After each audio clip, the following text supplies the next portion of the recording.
The wrong number. The shrill ring of my phone cut through the silence of my apartment, startling me awake. Rain pattered against my bedroom window, the sound blending with the distant wail of sirens that never seemed to stop in this part of the city. I fumbled for my phone on the nightstand, my eyes still heavy with sleep, the screen's harsh light momentarily blinding me in the darkness. Hello?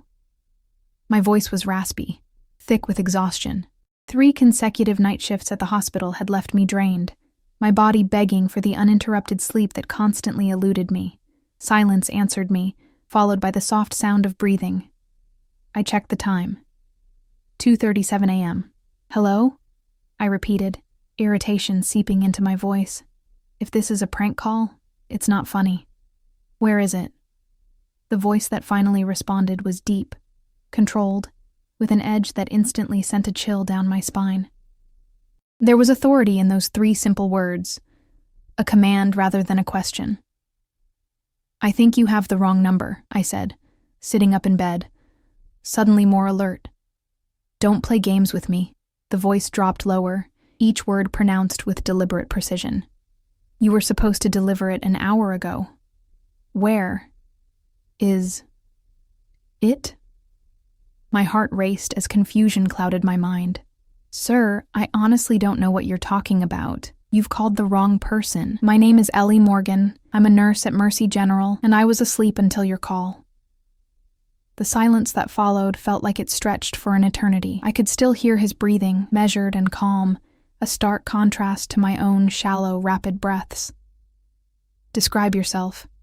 The abrupt demand caught me off guard. What? No, I'm hanging up now.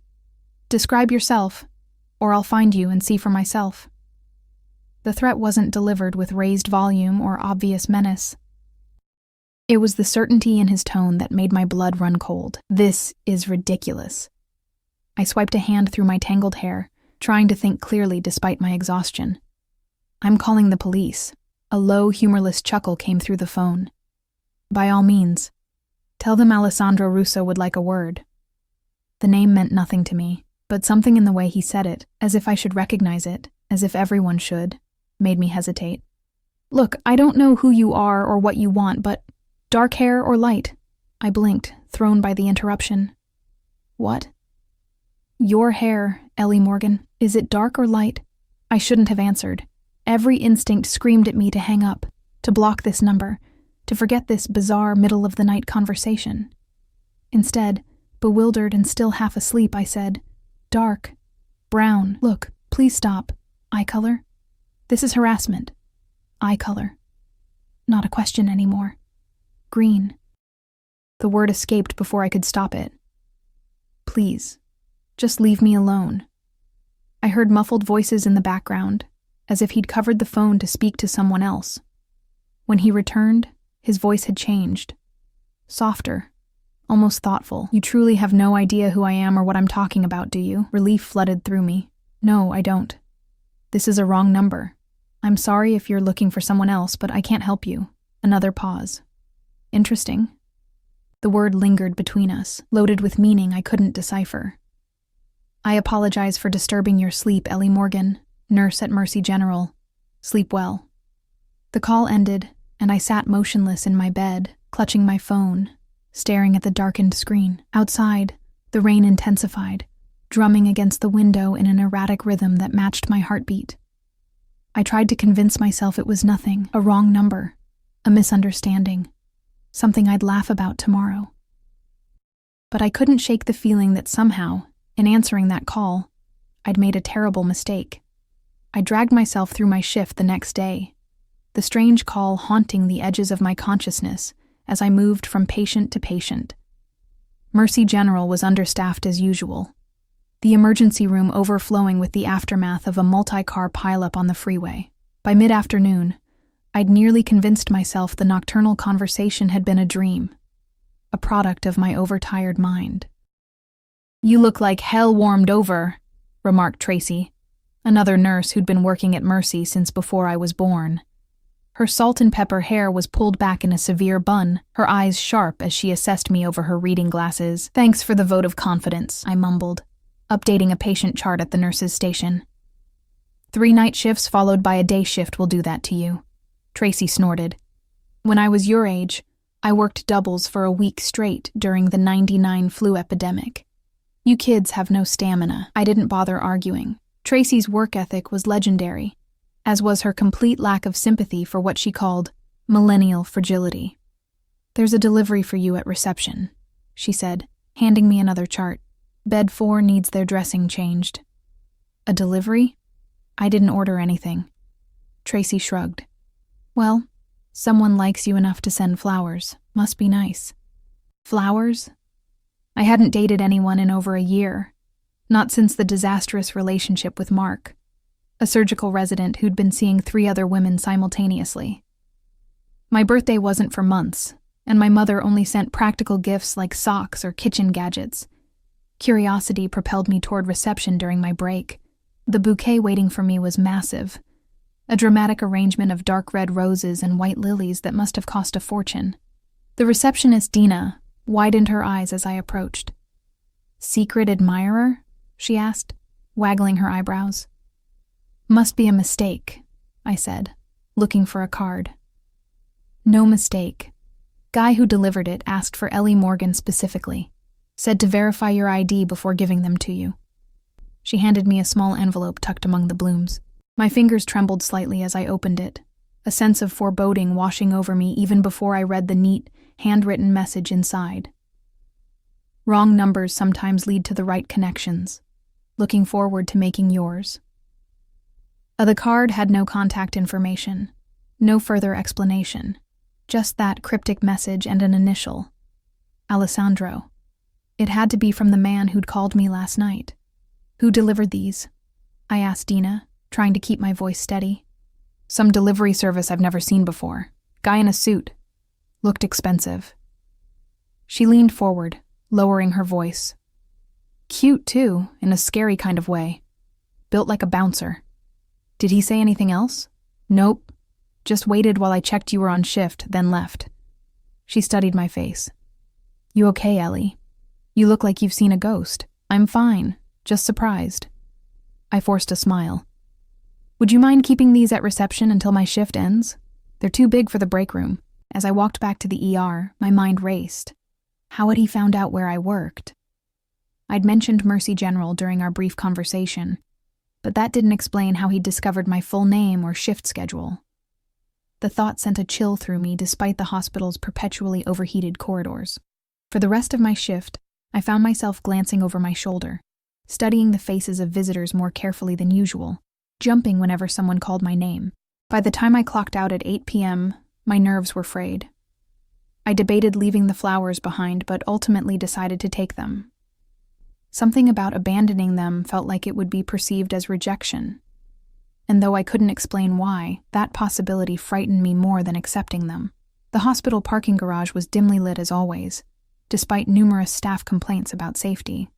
I clutched my pepper spray keychain in one hand, the unwieldy flower arrangement in the other, and hurried toward my aging Honda Civic parked in the far corner of level 2.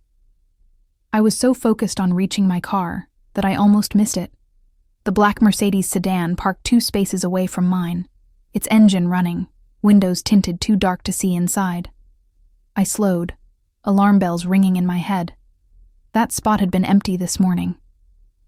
As I approached my car, the passenger door of the Mercedes opened.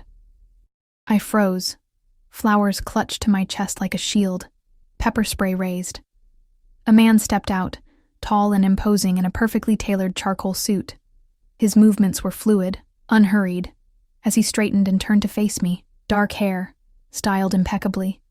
Strong jawline, clean-shaven. And eyes, dark, penetrating eyes that seemed to look right through me. Ellie Morgan, he said, his voice instantly recognizable from the phone. It wasn't a question. I took a step back. How did you find me? A slight smile played at the corners of his mouth, though it didn't reach his eyes. Finding people is rarely difficult with the right resources. What do you want? To apologize properly for disturbing your sleep, and to satisfy my curiosity. He leaned against the car, hands in his pockets, the picture of casual confidence. Yet there was nothing casual about the intensity of his gaze, or the way another man, large, with the unmistakable bulge of a shoulder holster beneath his jacket, stood vigilantly beside the driver's door. I clutched the pepper spray tighter. Curiosity about what? About what kind of woman answers a wrong number at 2:37 in the morning and proceeds to engage in conversation with a complete stranger. He tilted his head slightly. Most would have hung up immediately. I was half asleep, I said defensively. And I'm a nurse. Answering calls at odd hours is part of my job. Ah, yes. The caretaker. Always putting others first. He studied me for a moment. The flowers. Do they meet your approval? I glanced down at the bouquet, its heavy perfume filling the space between us. They're extravagant and unnecessary. I disagree. Beauty should be acknowledged with beauty. The compliment, delivered so matter-of-factly, caught me off guard. I shifted uncomfortably. Look, Mr. Alessandro, he corrected. Alessandro Russo. Mr. Russo, I continued firmly. I don't know what you want from me, but this. Finding out where I work, waiting for me in a parking garage. This is stalking. It's illegal and terrifying. Something darkened in his expression. I assure you, if I wanted to terrify you, there are far more effective methods at my disposal. A chill ran down my spine. That sounds like a threat. Merely an observation. He straightened, taking a step toward me. I instinctively stepped back, and he paused, seeming to reconsider his approach. I've made you uncomfortable. That wasn't my intention. What was your intention? He studied me for a long moment before answering. To meet the woman with the voice that's been echoing in my head all day. To see if her eyes were truly as green as emeralds, as I imagined. Despite my fear, heat rushed to my cheeks. Well, now you've seen me. Mystery solved. Please leave me alone. What if I don't want to? The question hung in the air between us, loaded with implications. Before I could formulate a response, the man by the driver's door spoke quietly but urgently. Boss, we've got company. Security patrol coming this way. Alessandro's expression remained unchanged, but I sensed a shift in his posture, a nearly imperceptible tensing. It seems our conversation will have to continue another time. He reached into his jacket pocket and withdrew a business card, holding it out to me. My private number. Should you ever find yourself in need of assistance? I made no move to take it. I won't be calling. That ghost of a smile returned. We'll see.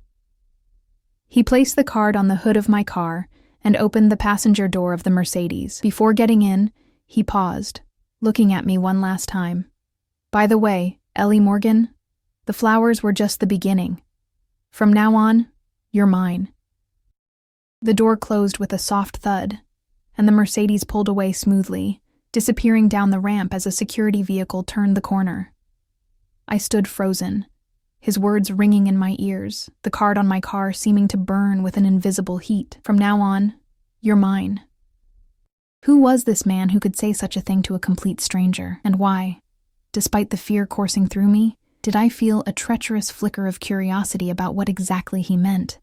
With shaking hands, I picked up the card, intending to throw it away. Instead, I found myself slipping it into my pocket before unlocking my car and placing the flowers carefully on the passenger seat. As I drove home through the gathering darkness, I couldn't shake the feeling that my life had just veered dramatically off course, like a train jumping its tracks, and that the crash, when it came, would be spectacular. The card burned in my pocket all the way home, like a hot coal against my thigh. I kept one hand on the steering wheel and the other clutched around my phone, ready to call 911 at the first sign of a sleek black Mercedes in my rearview mirror. But no one followed me, at least no one I could see. My apartment building was a far cry from luxury, a converted textile factory from the 1940s with exposed brick walls, drafty windows, and pipes that groaned like tormented ghosts. But the rent was affordable on a nurse's salary, and the massive windows flooded my small space with light during the day. At night, though, those same windows made me feel exposed, visible to anyone who might be watching from the darkness outside. I triple-checked the locks on my door before setting the flowers on my kitchen counter.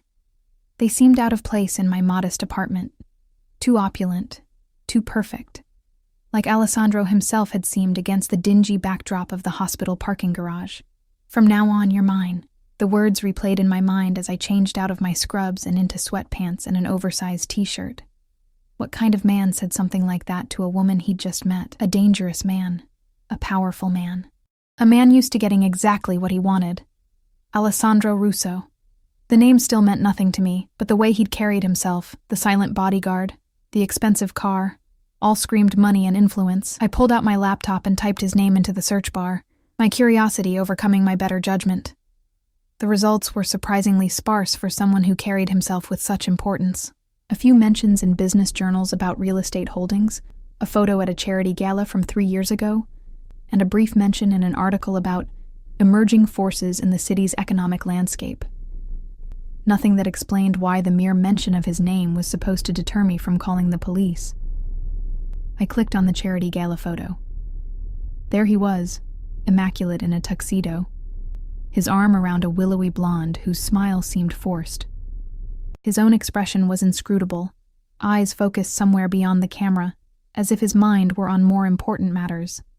The caption identified the woman as Sofia Valentini, daughter of retired businessman Victor Valentini. Something about the names triggered a vague memory. I searched for Victor Valentini and found considerably more information, including a decade-old article about his retirement following federal investigations into money laundering and suspected ties to organized crime. The charges had been dropped due to insufficient evidence. My blood ran cold. The pieces clicked into place with terrifying clarity. The authority in Alessandro's voice. The bodyguard. The way he'd said his name as if I should recognize it. Mafia. He had to be connected to the Mafia. I closed my laptop with shaking hands, suddenly afraid that even searching his name might somehow alert him.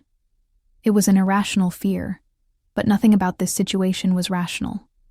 Normal people didn't get phone calls in the middle of the night from Mafia bosses. Normal people didn't have dangerous men waiting for them in parking garages, claiming ownership over them after a single meeting. But nothing about my life had been normal since my parents died in the house fire when I was 19, leaving me alone in the world except for a mountain of medical bills that their insurance hadn't covered. I'd worked my way through nursing school, taking double shifts whenever possible, living on ramen and coffee, driven by the need to help others the way the nurses had tried to help my parents in their final hours. I'd built a life for myself out of the ashes of tragedy, a small, quiet life, but mine. The thought that this stranger could threaten that with his ominous words and intense stare filled me with equal parts fear and anger. I pulled out the business card he'd given me. It was elegantly simple, thick cream cardstock with just his name and a phone number embossed in dark ink. No company name, no title, no address. I should throw it away. I should report him to the police. I should request a transfer to another hospital, move to another apartment, change my phone number. Instead, I placed the card on my nightstand and tried to sleep, the scent of those blood-red roses drifting from the kitchen, invading my dreams with visions of dark eyes and whispered threats.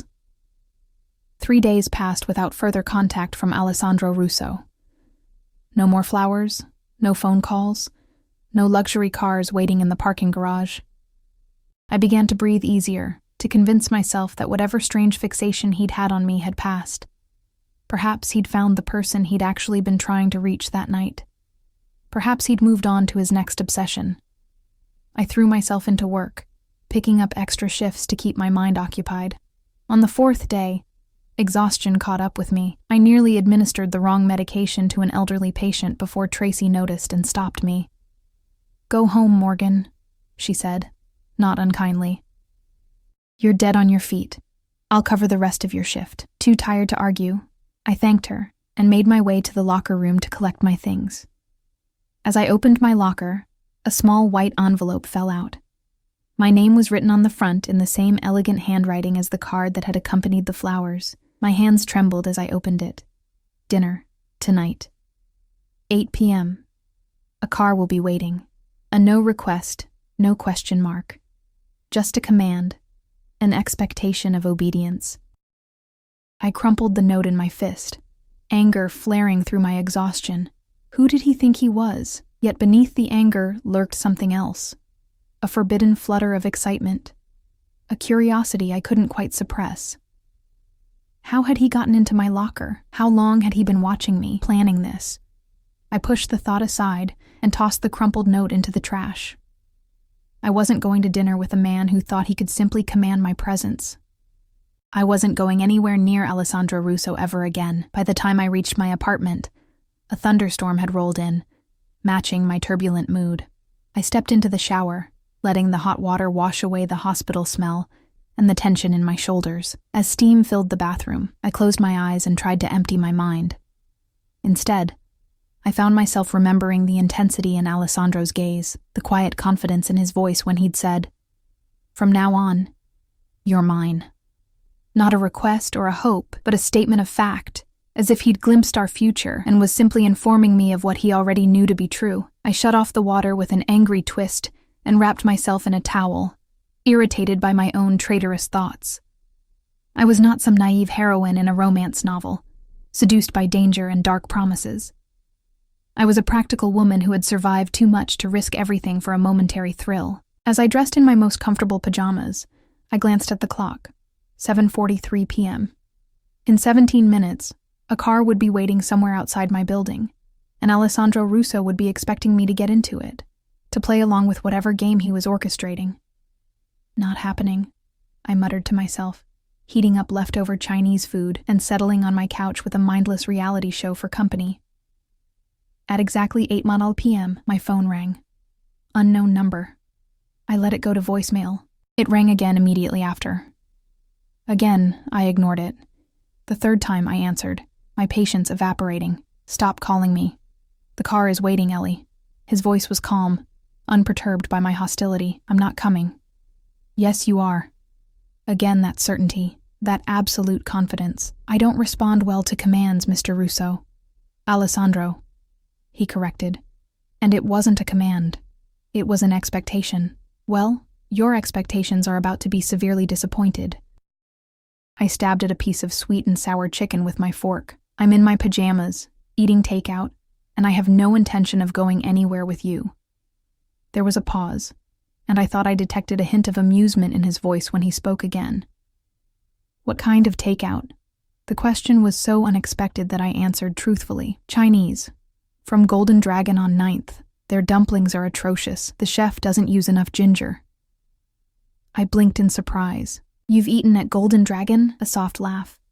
"I make it a point to know my city, Ellie. Every restaurant, every street corner, every hidden gem and disappointing tourist trap.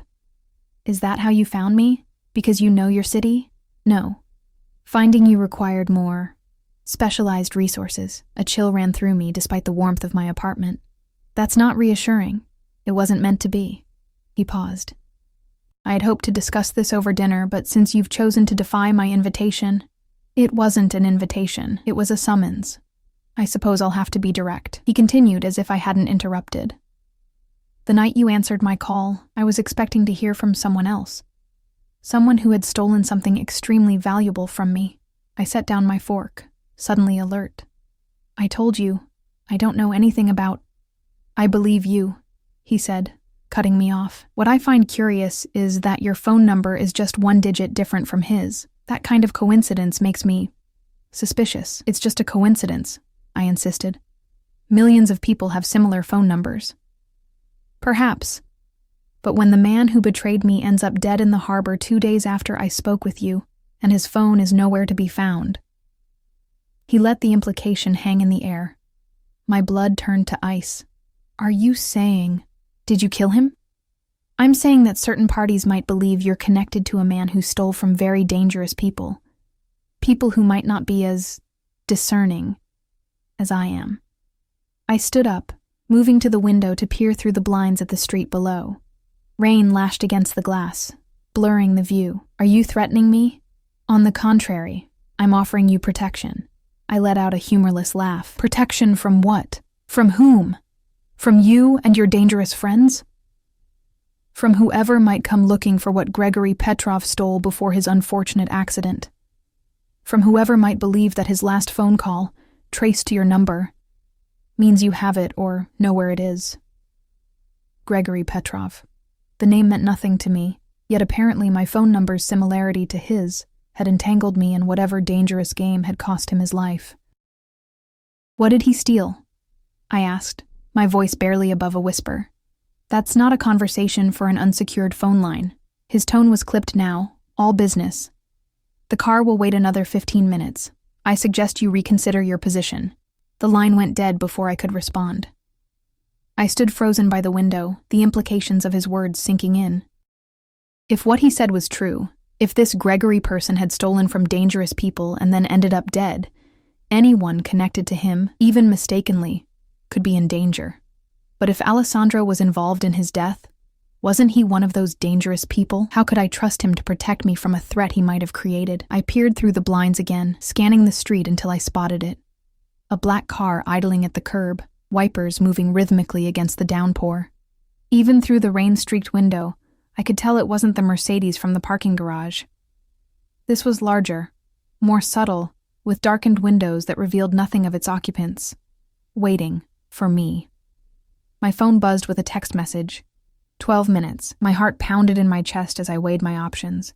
Stay home, ignore his warning, and hope it was all an elaborate lie designed to manipulate me, or go with him. Step willingly into the orbit of a man who exuded danger from every pore. Neither choice felt safe, but at least if I went with him, I might get some answers. With a muttered curse, I threw open my closet and grabbed the first decent outfit I could find. Black jeans, an emerald green sweater that my mother always said brought out my eyes, and ankle boots. I pulled my damp hair into a hasty ponytail, applied minimal makeup, and grabbed my phone and keys. Another text arrived as I was locking my door. 5 minutes. I took the stairs instead of waiting for the ancient elevator, my mind racing faster than my feet. What was I doing? This was madness. I should call the police, report everything, the strange call, the flowers, the note in my locker, the ominous warnings about a dead man whose number was similar to mine. But what proof did I have? A business card, flowers with no threatening message, a dinner invitation. Nothing illegal, nothing that couldn't be explained away as the actions of an interested man, perhaps overeager but not criminal. And if Alessandro Russo was what I suspected, a man with connections to organized crime, would the police even be able to protect me, or would involving them only put me in more danger? I pushed through the lobby doors and into the rain, pulling my jacket tight around me. The black car sat exactly where I'd seen it from my window, engine running, a dark silhouette visible behind the wheel. As I approached, the rear door opened from inside. I hesitated, rain soaking through my clothes, plastering my hair to my face despite my hood. "Ms. Morgan." The driver had stepped out, holding an umbrella over me, the same man who'd been guarding Alessandro's car in the parking garage. "Mr. Russo is waiting." I looked past him into the darkness of the car's interior. Once I stepped inside, there would be no turning back. I would be acknowledging something I didn't fully understand, agreeing to rules I hadn't been told. "If I get in this car," I said, my voice steadier than I felt, "I want your word that I'll be brought home safely tonight." The driver's expression remained impassive. "Mr. Russo gives you his personal guarantee of your safety." It wasn't the reassurance I wanted, but it was all I was going to get. Taking a deep breath, I ducked into the car, the door closing behind me with a soft, expensive-sounding thud. The interior was dark, illuminated only by the soft glow of the city lights filtering through rain-streaked windows. And there he was, Alessandro Russo, seated across from me, his face half in shadow, watching me with those intense eyes that seemed to miss nothing. "You came," he said simply, as if he'd never doubted I would. "You didn't leave me much choice." I tried to keep my voice level, to hide the trembling of my hands by clasping them tightly in my lap. His lips curved into that same ghost of a smile I'd seen in the parking garage. "There's always a choice, Ellie. You've just made your first one." The car pulled away from the curb, carrying me into the rainy night and deeper into Alessandro Russo's world. I couldn't shake the feeling that I'd just stepped into a beautiful, gilded cage, and that the man sitting across from me held the only key. The car glided through rain-slicked streets, the silence inside broken only by the rhythmic sweep of wipers against glass. Alessandro watched me with unsettling intensity, as if cataloging every detail of my appearance. I fought the urge to fidget under his gaze. "You look different with your hair up," he finally said. I touched my hasty ponytail self-consciously. I had 5 minutes to get ready. It wasn't a criticism. His eyes lingered on my exposed neck before returning to my face. "Green suits you. Brings out your eyes, as I suspected it would." The compliment made me uncomfortable, not because it was unwelcome, but because of how it made something flutter in my chest despite my fear. I changed the subject abruptly. "Where are we going?" "Somewhere private, somewhere safe." "Those aren't always the same thing," I pointed out. A smile played at the corners of his mouth. "Perceptive. But in this case they are." The car turned onto the highway, heading toward the wealthier northern suburbs. Rain hammered against the roof, creating a cocoon of sound that made this strange journey feel even more surreal. "Tell me about Gregory Petrov," I said, determined to keep the conversation on the reason I was here. "You said he stole something from you." Alessandro's expression hardened, not from me specifically, from an associate. But the distinction is irrelevant now. "Because he's dead." "Yes." The bluntness of his answer chilled me. "Did you kill him?" "Would it matter if I did?" "Of course it would matter," I exclaimed, anger momentarily overriding my fear. "I'm sitting in a car with you. I deserve to know if you're a murderer." He studied me for a long moment, his face unreadable in the shifting shadows. "I didn't kill Gregory Petrov. But I can't say I mourned his passing. What did he steal that was so important?" "Information. The kind that could destroy lives." "Blackmail material?" "Of a sort." He reached into an interior compartment and withdrew a crystal decanter and 2 glasses. "Drink?" I shook my head. "I want to keep my wits about me." That ghost of a smile appeared again. "Smart girl." "I'm not a girl. I'm 30 years old." "A woman, then." He poured himself a measure of amber liquid. "A beautiful, intelligent woman who answers wrong numbers in the middle of the night and walks into danger with her eyes wide open." "I didn't walk into danger. I was dragged into it by your phone call." He took a slow sip of his drink. "Fate has interesting ways of bringing people together. This isn't fate. This is a mistake. A coincidence of phone numbers. I don't believe in coincidences, Ellie." The way he said my name sent an involuntary shiver down my spine. Everything happens for a reason. I looked out the window, trying to determine where we were. The city lights had fallen away, replaced by the darkness of what appeared to be a wooded area. Unease crept up my spine. "You said we were going somewhere safe." "We are." He nodded toward the windshield, where massive wrought iron gates were swinging open to admit our vehicle. Beyond the gates stretched a long, winding driveway, flanked by perfectly manicured trees. At the end stood a mansion that looked like something out of a Gothic novel. All stone and angles, windows glowing with warm light against the stormy night. "This is your house?" I asked, unable to keep the awe from my voice. "One of them." The car stopped under a covered portico. Before the driver could open my door, Alessandro was there, offering his hand.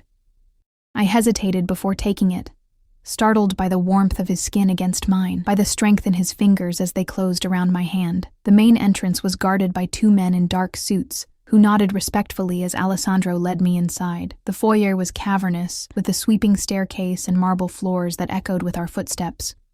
Art that looked museum-worthy adorned the walls, and a crystal chandelier cast rainbows across the space. "This way," Alessandro said, guiding me with a light touch at the small of my back that burned through the fabric of my sweater. We passed through several rooms, each more opulent than the last, until we reached what appeared to be a study. A fire crackled in a massive stone fireplace, casting dancing shadows across leather-bound books that lined the walls.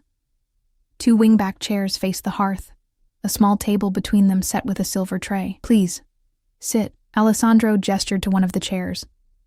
"Are you hungry? I imagine your Chinese takeout was interrupted." As if on cue, my stomach growled. I hadn't eaten more than a few bites before his call. "A little," I admitted. He pressed a button on the wall, and within minutes, a woman in a simple black uniform appeared. "Bring us dinner in here, Margot, and tea for Ms. Morgan." She nodded and disappeared without a word. I sank into the chair, its leather soft and worn in a way that suggested generations of use. The heat from the fire warmed my rain-chilled skin, making me aware of how damp my clothes still were. "You must have questions," Alessandro said, taking the seat opposite me. "Dozens," I replied, "starting with why you brought me to your home instead of a restaurant." "Restaurants have ears, waiters, other diners, staff who can be bribed or threatened." He steepled his fingers. "What we need to discuss requires absolute privacy. And what exactly do we need to discuss?" His dark eyes reflected the firelight. "Your safety, and what it will cost." A chill ran through me despite the warmth of the room. "Cost?" "Everything has a price, Ellie. Protection most of all." The woman, Margot, returned with a tray laden with covered dishes, which she arranged on the table between us. She poured tea into a delicate porcelain cup for me and whiskey into a crystal tumbler for Alessandro before departing as silently as she'd arrived. I lifted the silver cover from my plate to find a perfectly seared steak, roasted vegetables, and potatoes arranged with the precision of fine dining. Steam rose from the food, carrying mouth-watering aromas that reminded me how hungry I truly was. "Eat," Alessandro said, uncovering his own identical meal. "We'll talk after."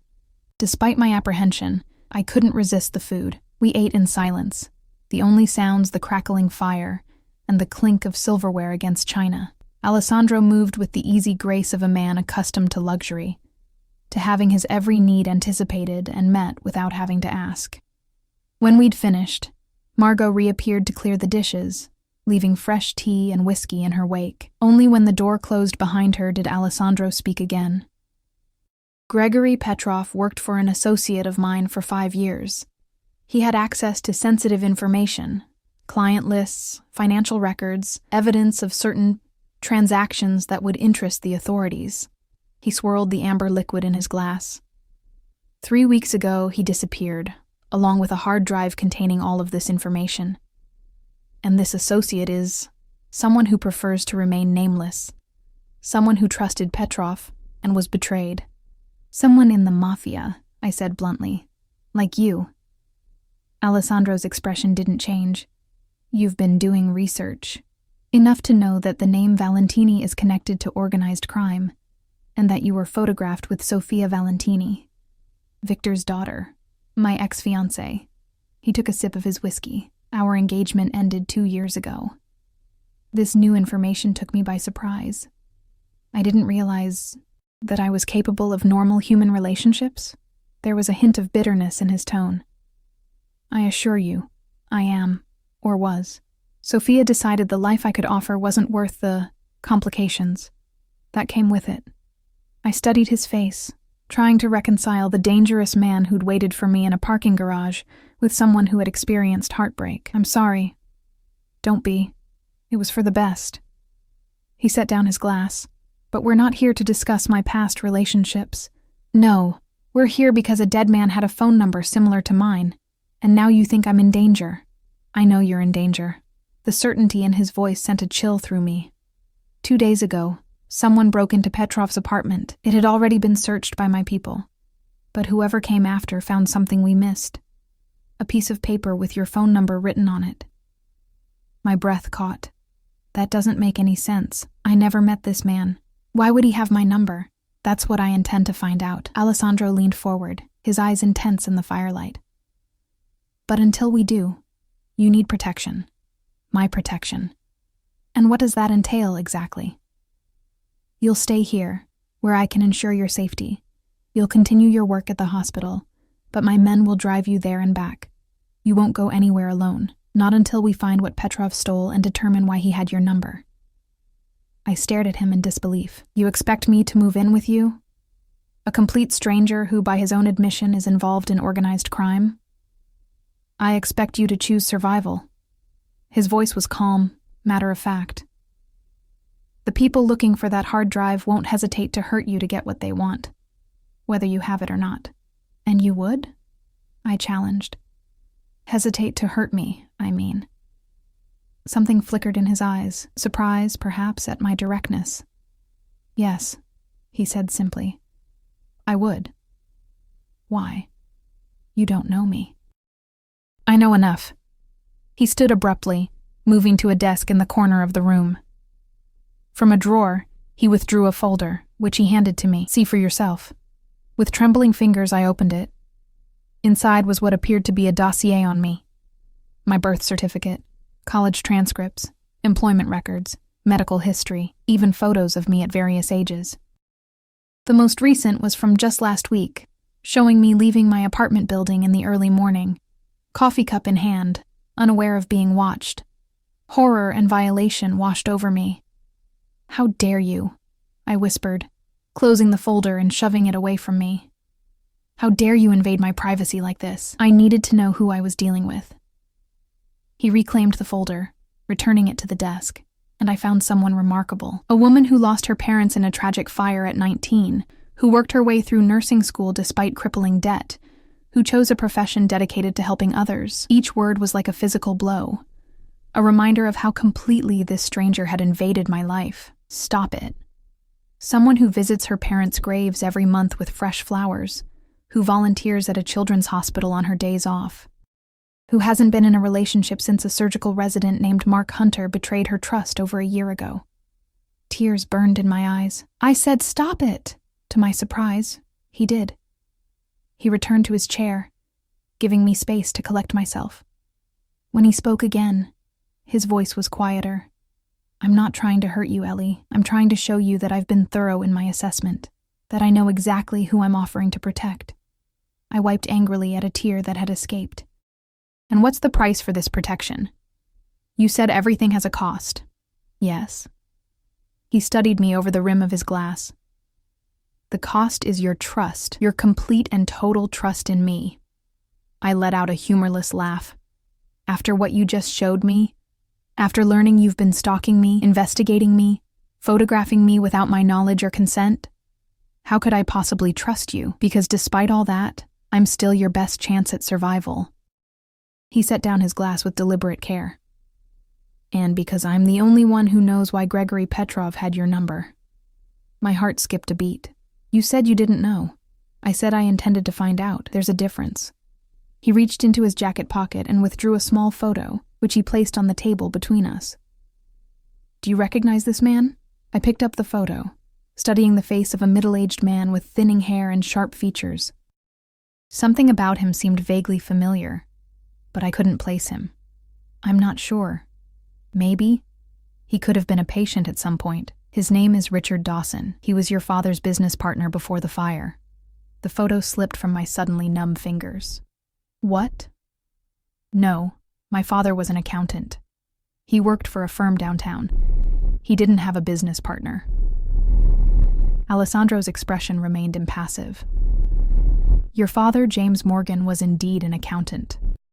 But he also had a side business laundering money for certain organizations. Richard Dawson was his contact." The room seemed to tilt around me. "That's not possible. My father was a good man. He would never—" "People are rarely as simple as we need them to be, especially parents." There was something like sympathy in his voice now. "Your father got in over his head. When he tried to get out, to go to the authorities. The fire," I whispered, the implication hitting me like a physical blow. "Are you saying the fire wasn't an accident?" Alessandro's silence was answer enough. The world as I had known it shattered around me, reconstructing itself into something darker, more sinister. All these years, I'd believed my parents had died in a tragic accident. Faulty wiring, the investigators had said. An old house with outdated electrical systems. Bad luck. "No," I said, standing so quickly that my chair scraped against the wooden floor. "No, I don't believe you. This is some kind of sick manipulation. You're making this up to control me. I have no reason to lie to you, Ellie." He remained seated, watching me with those dark, inscrutable eyes. "And every reason to tell you the truth. Gregory Petrov worked for Richard Dawson.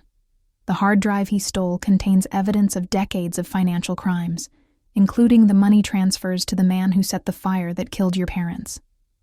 My legs gave out beneath me, and I sank back into the chair. "Why would he have my number? Because you're the daughter of James Morgan. Because someone, possibly Dawson himself, might believe that your father told you something before he died, something that could lead to the missing hard drive." But he didn't, I said, my voice breaking. The last thing my father said to me was, "Good night, sweetheart." When I left for my evening class, there were no secrets, no hidden messages. Perhaps not consciously, but you might know something without realizing its significance. Alessandro leaned forward, his gaze intense. Think, Ellie. Did your father ever mention names? Places? Did he give you anything to keep safe? I shook my head, struggling to process this tsunami of revelations. No, nothing like that. He was just Dad. He helped me with my homework. He took me fishing on Sundays. My voice trailed off as a memory surfaced, something I hadn't thought about in years. Alessandro noticed my hesitation immediately. What is it? Nothing important. Just a few weeks before the fire, he gave me a necklace for my 19th birthday. A locket.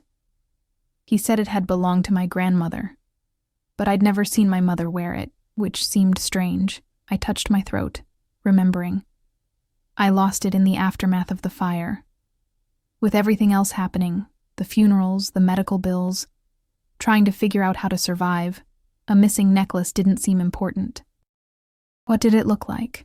Silver, oval-shaped, with a filigree pattern on the front. Inside was a tiny picture of my parents on their wedding day. I frowned, trying to remember details. The clasp was broken. Dad said he'd get it fixed, but then... Alessandro stood abruptly. We need to find that locket. I told you it was lost after the fire. Everything was chaos. I moved 3 times in the following year, trying to find affordable housing while staying in school. It could be anywhere. Or it could be exactly where someone put it for safekeeping. He crossed to a telephone on the desk, pressed a button, and spoke rapidly in Italian. I caught the word locket amidst the flow of unfamiliar syllables. When he hung up, he turned back to me, a new urgency in his movements. My men will begin searching immediately. In the meantime, you need to stay here, where I can protect you. The enormity of the situation pressed down on me. If what Alessandro said was true, if my father had been involved in money laundering, if his death hadn't been an accident, if this missing hard drive contained proof, then I was indeed in danger. But trusting this man, moving into his home, placing myself completely under his control. I need time to think, I said, rising from the chair on unsteady legs. This is too much to process all at once. Time is the one luxury we don't have. Alessandro moved closer, close enough that I could smell his cologne. Something subtle and expensive with notes of sandalwood and amber. Whoever is looking for that hard drive now knows about you. They've already connected you to Petrov through your phone number. It's only a matter of time before they find you. How do I know you're not one of them? That this isn't some elaborate scheme to use me to find this mysterious locket that may or may not contain something valuable? His jaw tightened. You don't. That's the price I mentioned. Trust. You have to decide right now whether to trust me or not. That's not fair, I whispered, tears threatening again. You've had weeks to investigate me, to learn everything about me. I've known you for less than a week. Life isn't fair, Ellie. He reached out, gently brushing a tear from my cheek with his thumb. The simple touch sent electricity through me, confusing and unwelcome. If it were, your parents would still be alive, and we would never have met. I pulled away from his touch, needing space to think clearly. If I stay here, I need guarantees. I keep my job. I come and go as I please, with your security if necessary. And I want my own space, my privacy. All reasonable requests, he nodded. Though I must insist on approving your movements in advance, for security purposes. And when this is over, when you find what you're looking for, I get my life back, completely. You disappear from it as if you never existed. Something flickered in his eyes then, a darkness, a possessiveness that made my breath catch. Is that truly what you want? Before I could answer, the study door burst open. The driver who had brought us here rushed in, his normally impassive face tight with urgency. Boss, he said, his eyes flicking to me and then back to Alessandro. We have a situation. Your apartment in the city, it's been compromised. Alessandro's entire demeanor changed in an instant, a predatory stillness coming over him. Explain. The security system was disabled 7 minutes ago. Team 2 responded and found signs of forced entry. The place has been torn apart. Casualties? None of ours. There's a body. Male, approximately 35, single gunshot wound to the head. Not one of the usual players. ID says Robert Collins, but we're checking if it's legitimate. The name meant nothing to me, but Alessandro's expression darkened further. Facial recognition? Running now. Preliminary results suggest a connection to the Kazan group. Alessandro swore under his breath in what sounded like Italian. Lock down the estate. Double the perimeter guards. No one enters or leaves without my direct authorization. He turned to me, his expression grim. It seems your decision has been made for you. They're moving faster than I anticipated. Fear clutched at my throat as the reality of the situation hit me. This wasn't a game or an elaborate manipulation. People were dead. My parents, Gregory Petrov, this unknown man at Alessandro's apartment. And somehow, impossibly, I was connected to it all through a wrong number and a lost locket. What do we do now? I asked, hating the tremor in my voice. Alessandro's eyes met mine, dark and determined. We find that locket before they do, and I keep you alive, no matter what it takes. In that moment, standing in the firelit study of a mansion belonging to a man I barely knew, surrounded by dangers I was only beginning to understand, I made my choice. Not because I trusted Alessandro Russo, but because I had no other option. I was now irrevocably entangled in his dangerous world, and the only way out was through. Alessandro moved with swift, controlled precision, issuing orders in rapid Italian through his phone as he led me from the study. The driver, whose name I learned was Marco, followed close behind, his hand resting on the gun holstered beneath his jacket. "Where are we going?" I asked, struggling to keep pace with Alessandro's long strides. Somewhere even more secure. He guided me through a maze of corridors until we reached what appeared to be a dead end. Alessandro pressed his palm against a wood panel, which slid silently open to reveal a modern elevator. Few people know this part of the house exists. The elevator descended smoothly, opening onto a space that looked nothing like the old-world opulence of the mansion above. This was sleek, modern, all concrete and glass and stainless steel, a bunker designed with both luxury and security in mind. "My private quarters," Alessandro explained, noting my surprise. "The house above maintains certain expectations. For someone in my position, this is where I actually live." It was a stunning space, open concept, with one wall entirely made of glass that looked out onto an underground courtyard. A waterfall cascaded down a stone wall, illuminated by soft lighting that made the water shimmer like liquid silver. "It's beautiful," I admitted, momentarily distracted from my fear. Beauty and security need not be mutually exclusive. Alessandro's phone rang, and he answered it, speaking again in rapid Italian before hanging up.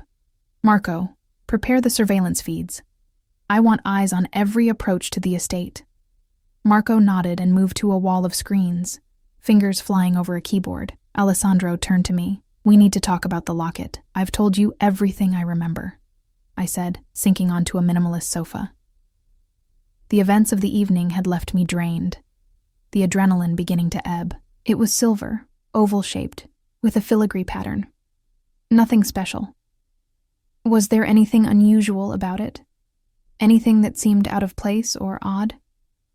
I closed my eyes, trying to recall details of an object I hadn't seen in over a decade.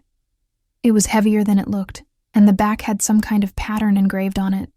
Not decorative, more like... I frowned, struggling to visualize it. More like numbers or letters. I assumed it was the maker's mark. Alessandro exchanged a glance with Marco. "Did you ever open it, apart from seeing the photograph inside?" "Of course. It was a locket."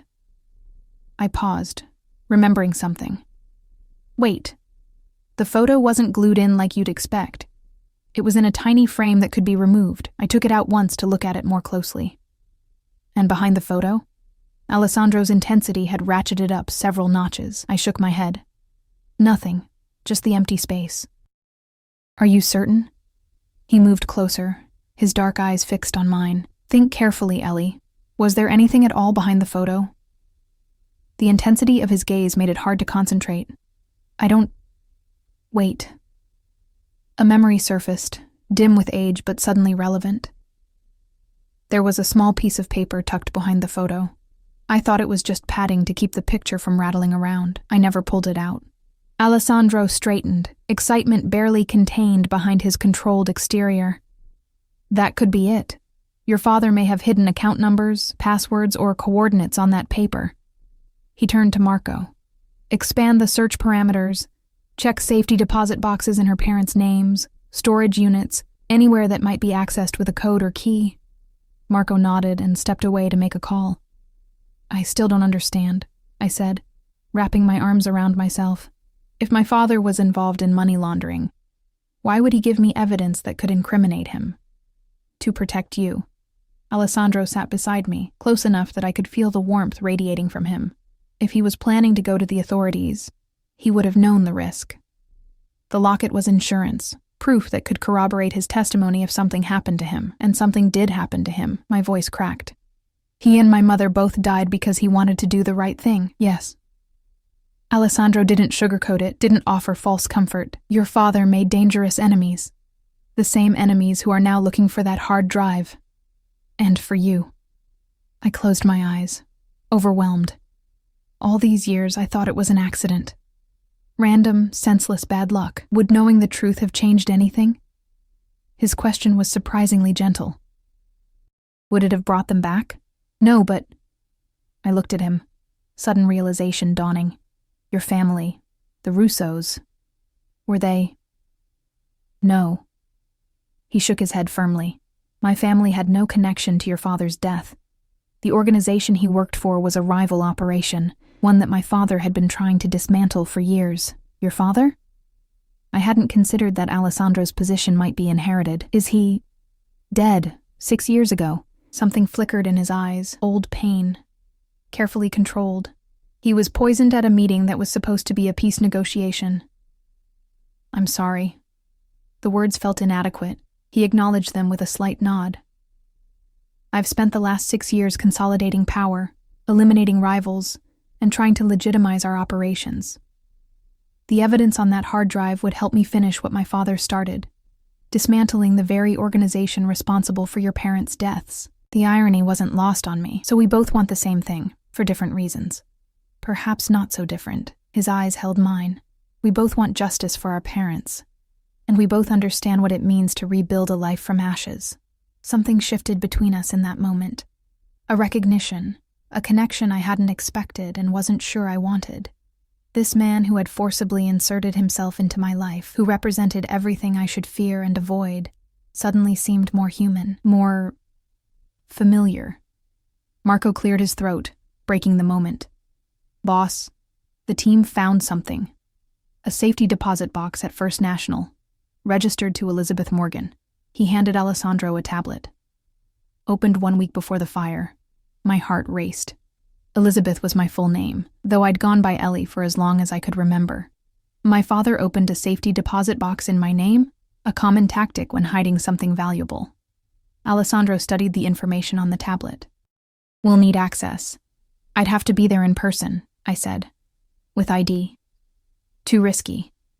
If they've connected you to Petrov, they'll be watching banks. Alessandro rubbed his jaw, thinking.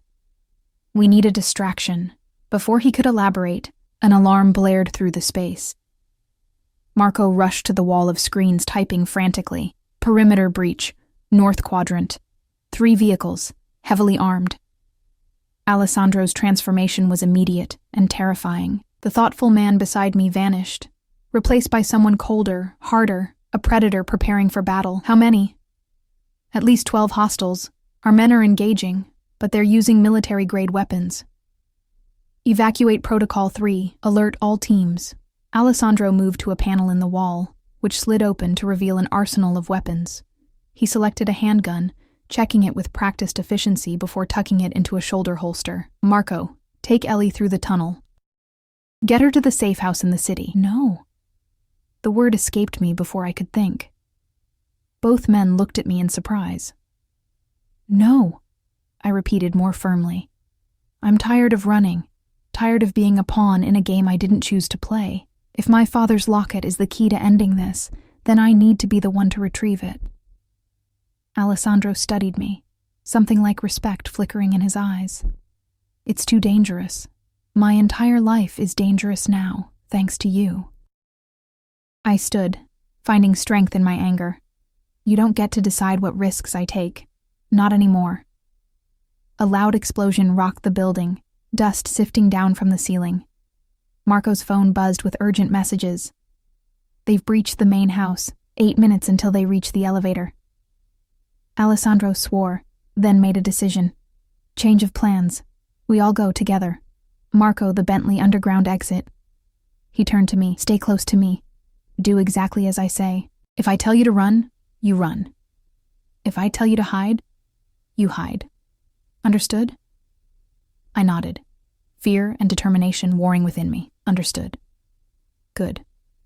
He handed me a small pistol, which I accepted with trembling hands. Last resort only. Safety's on. Trigger requires firm pressure. The next few minutes passed in a blur.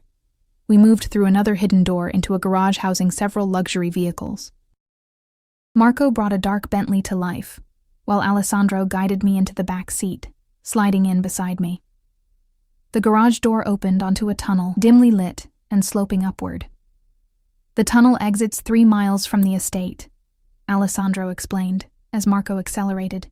"We'll have a head start, but not much of one. Once they realize we've escaped, they'll come after us." "Who are they?" I asked, gripping the door handle as Marco took a curve at alarming speed. "Kazan's men. He was Dawson's superior, the one who ultimately ordered your parents' deaths." Alessandro's phone buzzed with updates. "They've reached the bunker. They know we're gone." The tunnel seemed endless, the Bentley's headlights illuminating only a short distance ahead in the darkness. My mind raced, trying to process everything that had happened in the past few hours. My entire understanding of my life, my parents, had been upended. And now I was fleeing armed attackers in the company of a Mafia boss who, despite everything, seemed determined to protect me. Finally, the tunnel ended, opening onto a deserted rural road. Marco extinguished the headlights, navigating by moonlight until we reached a main highway. Only then did he turn them back on, merging seamlessly with the sparse late-night traffic. "Where are we going?" I asked. "The bank first," Alessandro decided. "They won't expect us to go there directly. They'll assume we're running, not advancing. It's nearly midnight," I pointed out. "The bank won't be open." Alessandro's smile held no humor. "For me, it will be." True to his word, when we arrived at the First National Bank downtown, a nervous-looking man in a rumpled suit was waiting by the service entrance. He led us quickly through dark corridors to the vault area, his eyes darting everywhere except at Alessandro's face. "Box 1374, as requested, Mr. Russo." He fumbled with keys, unlocking a security gate. "I'll give you privacy. Stay within earshot," Alessandro instructed. "We won't be long." The man nodded and retreated to a discreet distance. Alessandro turned to me. "It will require your ID and signature." I handed over my driver's license, trying to ignore how surreal this midnight bank visit felt. Minutes later, a large safety deposit box sat on a private table. My hand shook as I opened it. Inside was a single item, a small velvet pouch. I tipped its contents onto the table, and there it was. The silver locket, exactly as I remembered it. Oval-shaped, with delicate filigree work on the front, and what I now recognized as numbers engraved on the back. "Coordinates," Alessandro murmured, examining the back. "And what appears to be a date." With trembling fingers, I opened the locket. The small photograph of my parents was still there, as vibrant as the day it was taken. I carefully removed the tiny frame, revealing a folded piece of paper behind it. Alessandro watched intently as I unfolded it. The paper contained a string of letters and numbers, written in my father's distinctive handwriting, followed by a brief message. "For Ellie. If you're reading this, I failed. The evidence is where we caught your first fish. Trust no one. I'm sorry. I love you, Dad." Tears blurred my vision. Alessandro gently took the paper, studying the code. This could be an account number, possibly offshore. And the message. "Do you know what it means? Where you caught your first fish?" Through my tears, I nodded. "Lake Sherwood. We had a small cabin there when I was a child. It's been years since I've been back. That's our next destination." Alessandro carefully refolded the paper and handed it back to me. Keep it safe. I tucked it into my pocket, along with the locket, which I fastened around my neck. Its weight felt both foreign and familiar, a tangible connection to my father and the secrets he'd tried to protect me from. As we left the bank, Marco tensed, his hand moving to his weapon. "Boss, we've got a tail. Black SUV, 2 cars back." Alessandro's reaction was immediate. "Change of plans. Marco, head for the docks. We'll take the boat to the lake." He turned to me. "The cabin. How far is it from the water?" "Right on the shore," I said. "We had a private dock." "Good." His arm went around me protectively as we hurried back to the Bentley. "Stay down once we're in the car." The drive to the docks was a nightmare of squealing tires and sudden turns as Marco attempted to lose our pursuers. Alessandro remained outwardly calm, issuing directions to Marco and occasionally checking the weapons he had brought. I crouched on the floor of the back seat, the locket clutched in my hand, my father's final message repeating in my mind. Trust no one. Had he meant Alessandro? Was I making a fatal mistake by leading him to the cabin, to whatever my father had hidden there? But if not Alessandro, who could I trust? The people pursuing us had killed my parents, had killed Gregory Petrov, would kill me without hesitation if they caught me. At least Alessandro had shown a desire to keep me alive, even if his motives weren't entirely altruistic. The car screeched to a halt. "We're here," Alessandro announced. "Stay close." The docks were deserted at this hour, the boats moored there rocking gently in the light chop. Alessandro led us to a sleek yacht, unlocking it with a key from his pocket. "You own a yacht?" I couldn't keep the surprise from my voice. "Several," he replied, helping me aboard. "This one is the fastest." Marco took the helm while Alessandro secured the doors and windows. Within minutes, we were moving away from the dock, accelerating toward the open water. "Lake Sherwood is 30 miles north," I said, trying to orient myself. "We should be able to reach it in about—" The crack of gunfire interrupted me. A bullet shattered one of the yacht's windows, sending glass flying. Alessandro pushed me down, shielding me with his body. "They're behind us," Marco called. "Speedboat, closing fast. Can we outrun them?" Alessandro asked, still covering me. "Not in open water. Maybe in the Narrows, where we have the advantage of local knowledge." Alessandro's weight was both frightening and reassuring as he kept me protected. "Head for the Narrows. I'll deal with our guests." He shifted, allowing me to breathe but keeping me low. "Stay down, Ellie. Don't move from this spot." More gunfire erupted, bullets pinging off the yacht's exterior. Alessandro moved with surprising agility to a storage compartment, extracting what looked like a high-powered rifle. "Marco, cut the lights on my mark," he instructed, positioning himself by a window. 3, 2, 1, mark. The yacht plunged into darkness. Through the window, I could see the speedboat behind us, its spotlight sweeping the water, searching for us. Alessandro took aim, his breathing steady, controlled. The crack of his rifle was deafening in the enclosed space. Through the window, I saw the spotlight on the pursuing boat shatter. Alessandro fired twice more, and the speedboat's engine sputtered and died, leaving it drifting. "They're disabled," he announced, returning to me, "but we should assume they've called for backup. We need to reach the cabin quickly." Marco steered us through the Narrows, a winding channel between small islands, before the vast expanse of Lake Sherwood opened before us. Even in the darkness, the familiar shoreline sent a wave of memories washing over me. Summers spent swimming and fishing, my father teaching me to bait a hook, my mother calling us in for dinner from the cabin porch. "There." I pointed to a small private dock barely visible in the moonlight. "That's our cabin." Marco guided the yacht expertly to the dock. Alessandro helped me onto the weathered planks, his hand firm around mine. The cabin loomed ahead, dark and silent, unchanged in the decade since I'd last seen it. "Wait here," Alessandro instructed, drawing his gun. He approached the cabin cautiously, checking windows and doors before signaling that it was clear. The door creaked as I pushed it open, memories assaulting me with each step. The musty smell of disuse, the familiar silhouettes of furniture draped in dust covers, the stone fireplace where we'd roasted marshmallows on rainy days. "Where did you catch your first fish?" Alessandro asked, switching on a flashlight. Off the end of the dock, I replied. But he wouldn't have buried anything there. It's underwater. I moved through the cabin, trailing my fingers over dust-covered surfaces, searching for any sign of what my father might have meant. The small kitchen, the 2 bedrooms, the living area. Nothing seemed disturbed or unusual. Then I remembered. The boathouse. We kept the fishing gear there. That's where I caught my first fish. Not in the lake, but in the boathouse. I was practicing casting and accidentally hooked a mounted base on the wall. My father laughed for hours. Alessandro nodded to Marco, who took up a position by the front door, watchful. Together, Alessandro and I made our way to the small boathouse attached to the dock. The door was secured with a rusted padlock that Alessandro made quick work of. Inside, the air was thick with the smell of old wood and forgotten summers. Fishing rods stood in a corner, cobwebs connecting them like gossamer threads, and on the wall, exactly as I remembered, hung the mounted bass, my first accidental catch. There, I pointed, behind that fish. That has to be it.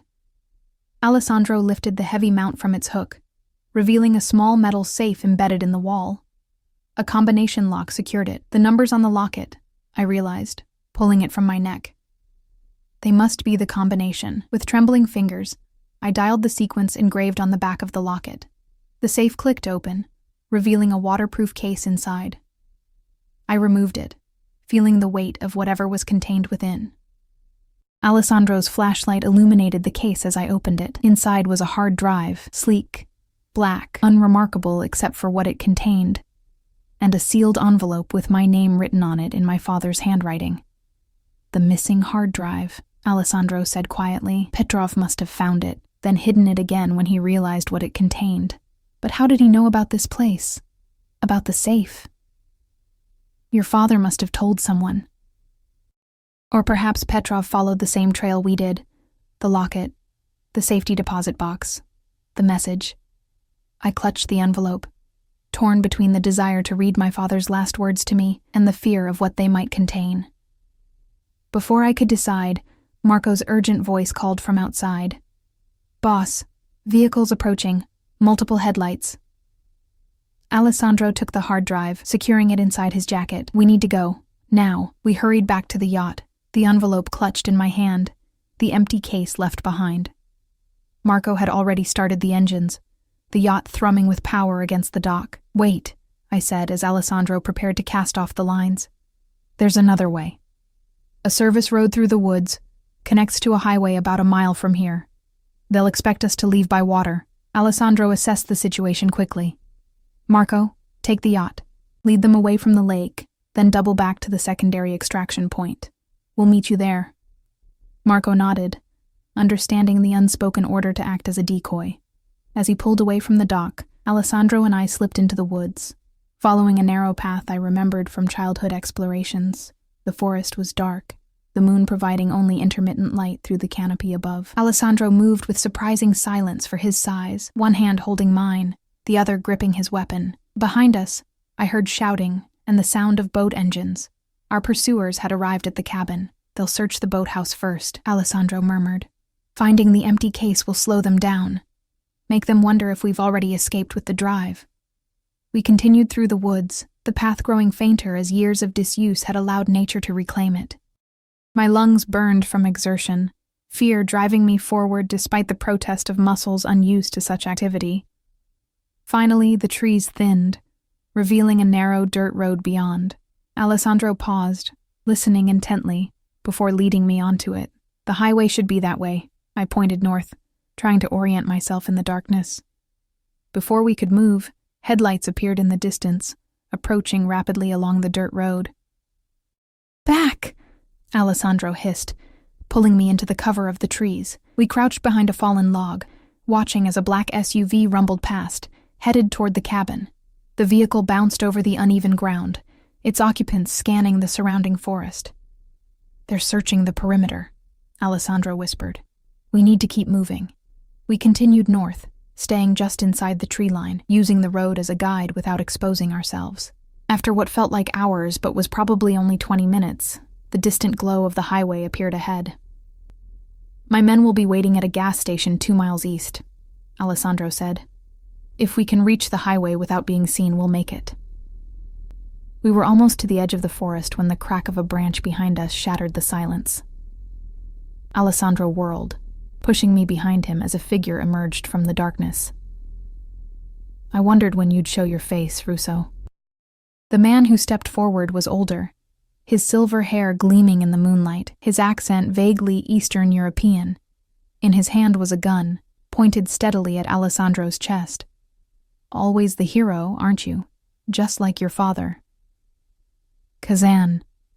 Alessandro's voice was flat, devoid of emotion. I see you still prefer to let others do the dangerous work while you arrive for the glory.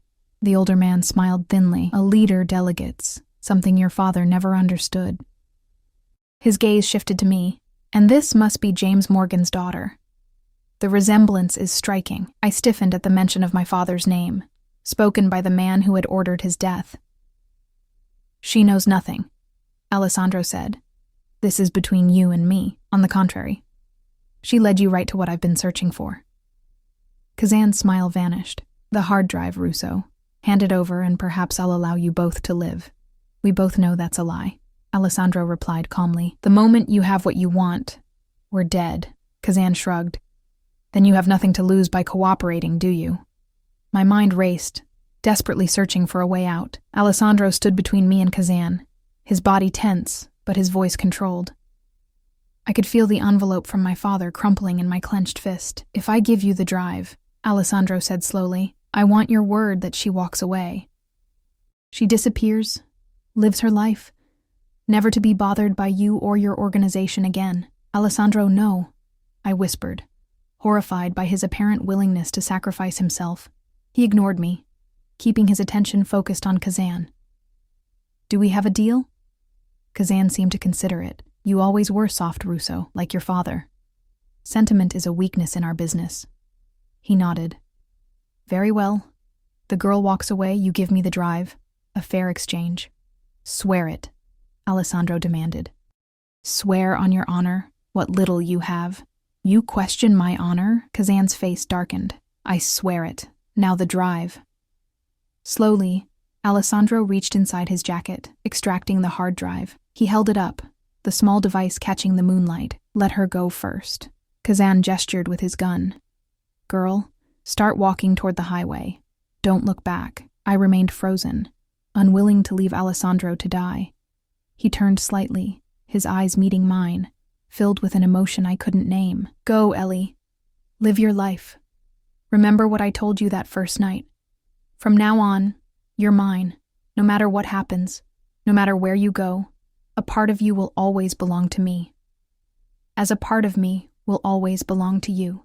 The unexpected tenderness in his voice stunned me. This wasn't just about protection or the hard drive anymore. Somehow, in the chaos of the past few days, something had changed between us, a connection forged in danger and shared purpose. I won't leave you, I said firmly. How touching, Kazan sneered. But ultimately futile.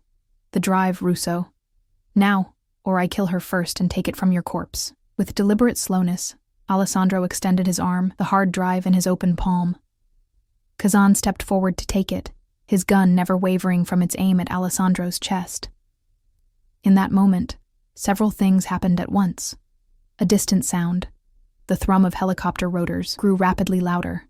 Kazan's attention shifted momentarily toward the noise, and Alessandro moved with explosive speed, knocking the gun aside as it discharged, the bullet whizzing harmlessly into the trees. The two men grappled, falling to the ground in a desperate struggle for the weapon. I stood paralyzed, the father's envelope still clutched in my hand, as the sounds of their fight filled the clearing. A second shot rang out. Both men went still. Alessandro! I rushed forward, terrified of what I would find. He rose from the ground, breathing heavily, a bloody gash across his cheekbone, but otherwise unharmed. At his feet lay Kazan, unmoving, a dark stain spreading across his chest. The helicopter was directly overhead now, a spotlight cutting through the darkness to illuminate the clearing. Alessandro took my hand, pulling me close as figures in tactical gear rappelled down, weapons at the ready. Boss. One of them acknowledged Alessandro with a nod. Perimeter secure. Marco made it to the extraction point. We have vehicles waiting on the highway. Alessandro kept his arm around me, his body still tense. Kazan. The operative checked the fallen man. Dead. A complex mix of emotions crossed Alessandro's face: satisfaction, regret, weariness. He looked down at the hard drive still clutched in his hand, then at me. "It's over," he said softly. "Or it can be, if that's what you want." I stared at him, struggling to process everything that had happened. "What do you mean?" "I made you a promise. When this was over, you could have your life back. I would disappear as if I never existed." His dark eyes held mine. "Is that still what you want?" Before I could answer, I remembered the envelope in my hand. My father's last words to me. With trembling fingers, I broke the seal and unfolded the letter inside, reading by the harsh light of the helicopter's spotlight. "My dearest Ellie, if you're reading this, then my attempts to make things right have failed. I've made terrible mistakes, trusted the wrong people, and now those mistakes threaten to destroy the only thing that truly matters to me, you. The evidence on the drive will expose Kazan and his entire organization, including Richard Dawson, my former partner. I was blind to what they were really doing until it was too late. When I discovered the truth, that they were using my accounting skills to launder money for human trafficking, drugs, and weapons, I knew I had to stop them. I have hidden the drive, where only you would think to look for it. Trust no one with this information except one man, Antonio Russo, or his son, Alessandro. The Russo family has been fighting Kazan for years.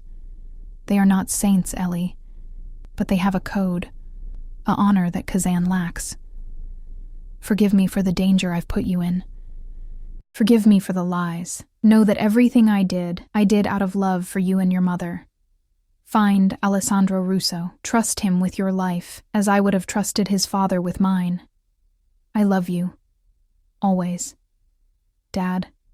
I looked up from the letter, tears streaming down my face, to find Alessandro watching me intently. "You knew," I said. "You knew my father trusted yours." He nodded slowly. "I suspected. When Petrov stole the drive and was found with your number, I hoped it meant what I thought it did, that your father had left instructions pointing to the Russo family. Why didn't you tell me? Would you have believed me? Would you have trusted a stranger claiming your father had allied himself with another crime family?" His voice was gentle.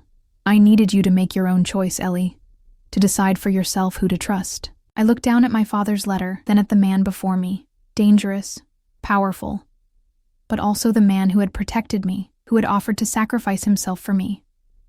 The man my father had trusted. What happens now? I asked. With the drive? With Kazan's organization? Now I finish what our fathers started.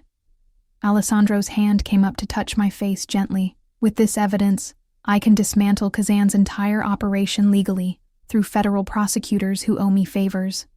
No violence, no more deaths. A clean end. And us? What happens to us?